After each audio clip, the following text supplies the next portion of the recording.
नमस्कार। पंचांग देखना सीखे तथा ज्योतिष बने चैनल में मैं आप लोगों को हार्दिक स्वागत करता हूं।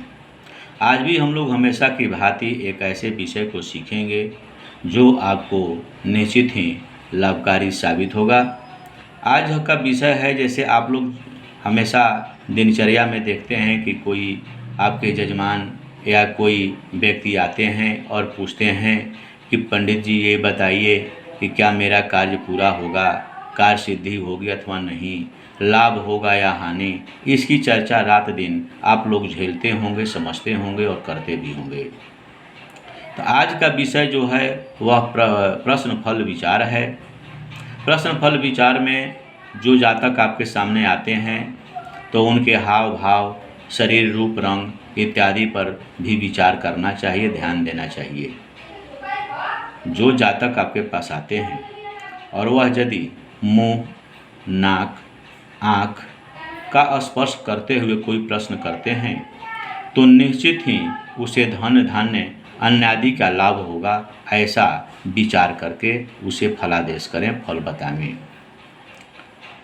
आगे देखें, यदि वह व्यक्ति अपना कंधा का स्पर्श कर रहा है या गर्दन का स्पर्श कर रहा हो या कंठ या हाथ का स्पर्श कर रहा हो और करते हुए वह प्रश्न आपसे लगाता है कि लाभ होगा कि हानि, तो ऐसे जातक को बताना होगा कि कष्ट से लाभ होगा, यानी आराम से लाभ उसे प्राप्त नहीं हो पाएगी, उसे कष्ट ही झेलना होगा, उसके बाद ही लाभ होगा।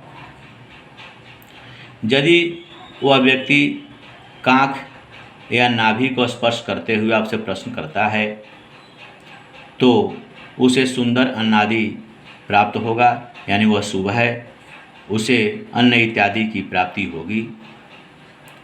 जांघ, कमर या लिंग का स्पर्श करते हुए कोई प्रश्न करता है तो कन्या या पुत्र का लाभ होगा उसे।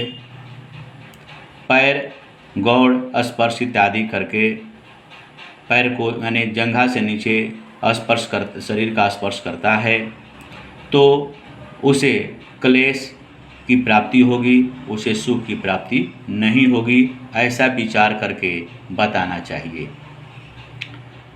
यदि वह व्यक्ति बालों को छूता हुआ, स्पर्श करता हुआ वह आपसे प्रश्न करता है कि लाभ होगा या हानि, तो सीधा समझ जाएं कि उसके मृत्यु का फल प्राप्त होगा, मृत्यु तुल्य कष्ट होगा। यदि ज्योतिष में मृत्यु से संबंधित आता है तो आपको सीधे नहीं बोलना चाहिए कि मृत्यु हो जाएगी, इस पर ध्यान रखना चाहिए। इसलिए कि नए जो हमारे ज्योतिष सीख रहे हैं भाई, वो डायरेक्ट आप ये न बता दें कि आपको मृत्यु हो जाएगी, आप उसे बोलें कि आपको परेशानी है, मृत्यु तुल्य कष्ट होने की संभावना है, आप उसके विधान को करें, उसे पूजा पाठ इत्यादि करने को बतावें ताकि उसके आत्मा को, उसके दिमाग को शांति मिले। सीधे तौर पर नहीं बताना चाहिए। आगे देखें, यदि वह हाथ में कोई फल लिया हो और उसको स्पर्श करते हुए वह बोलता है कि क्या फ़ायदा होगा, क्या लाभ होगा या हानि होगा, तो ऐसी स्थिति में उसे कहें कि नहीं, आपका प्रश्न जो है शुभ है, आपको लाभ की प्राप्ति होगी। यदि हाथ में तिनका लिए हुए या अग्नि का स्पर्श, अंगार का स्पर्श करते हुए वह आपसे पूछता है तो आप बोलें कि कार्य की सिद्धि नहीं होगी। लकड़ी, काष्ठ जिसको कहते हैं, या वस्त्र का स्पर्श करते हुए कोई प्रश्न करता है तो ग्रहजन्य पीड़ा होगी, ऐसा बताना चाहिए। सुगंधित पदार्थ या मदिरा का पात्र स्पर्श करते हुए वह कोई आपसे प्रश्न करता है तो उसे बताएं कि कार्य की सिद्धि होगी। शून्य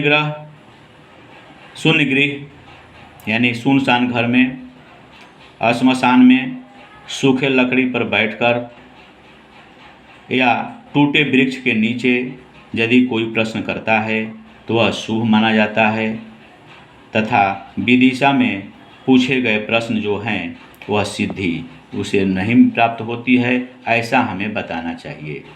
तो आज हम लोगों ने सीखा कि कोई जातक यदि आता है और वह अपना हाथ कहाँ पर रख करके, शरीर के अंग पर क्या रख कर कहाँ रखता है और उस प्रकार हाथ से स्पर्श करते हुए कोई प्रश्न करता है तो उसके क्या फल होंगे, आप उसे देख करके और समझ करके बता सकते हैं। यदि आप लोगों को वीडियो अच्छा लगता हो तो लाइक ज़रूर करेंगे, शेयर भी करेंगे और सब्सक्राइब भी कर देंगे। साथियों, धन्यवाद।